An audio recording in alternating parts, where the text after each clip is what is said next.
Have you noticed the enormous buzz about AI in drug discovery and development? You must have done. Everyone's excited about it, everyone's investing in it, and everyone's looking for partners and projects. And everyone seems to be doing very similar things with the same few AI companies. That convergence is striking, but it's also important. And this seminar is about the opportunities and threats it creates. But let me start then with a good evolutionary analogy. Now, unless you have more recent African roots, your ancestors, and mine, left Africa about 60,000 years ago, along with a few thousand of their close relatives.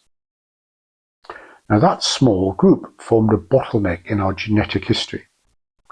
That explains why there's more genetic variation among the 1.5 billion Africans alive today than among the 6.5 billion people descended from that founding population. When a small group becomes the baseline for everything that follows, later generations inherit its quirks, its biases, its blind spots. We call that the founder effect. And it's a reminder that early conditions can shape long-term outcomes, often in ways that are unexpected or invisible at the time. Perhaps you can see where I'm going with this. There's a small founding population of AI discovery companies, Recursion and Silico Accenture, among others. Now, they have the most advanced pipelines, the most visible platforms, and the densest web of pharma partnerships. To some extent, they're beginning to dominate this area. Now, I don't pretend to know the fine detail of each of their approaches, but their dominance suggests that there's less variation in approach than if, say, dozens and dozens of companies shared the space equally. And much of the industry is basing its drug discovery efforts on a relatively narrow range of approaches. Just as Homo sapiens passed through a genetic bottleneck on leaving Africa, pharma may be passing through an AI bottleneck today. A handful of drug discovery companies are becoming, if you like, the de facto founders of the industry's genome. Their architectures, their training data, their assumptions, their modelling, they're rapidly becoming a shared industry inheritance.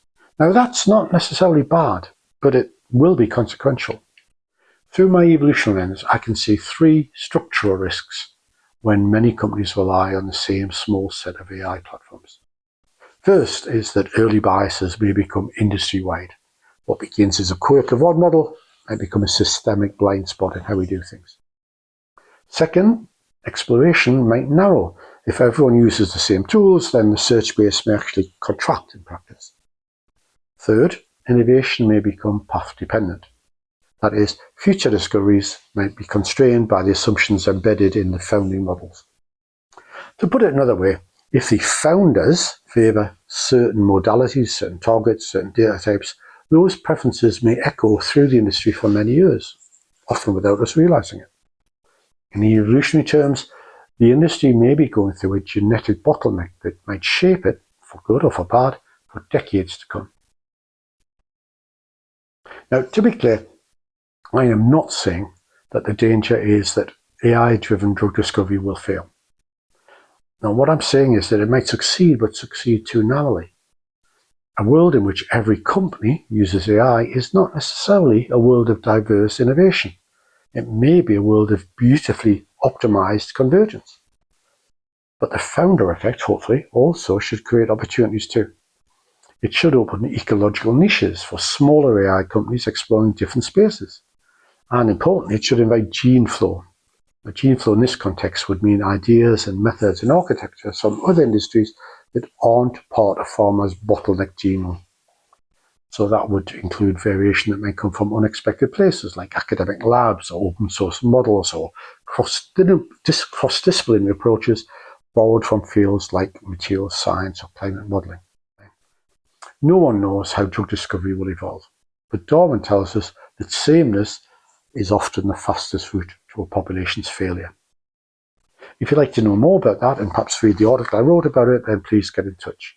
All of my details are in the notes below.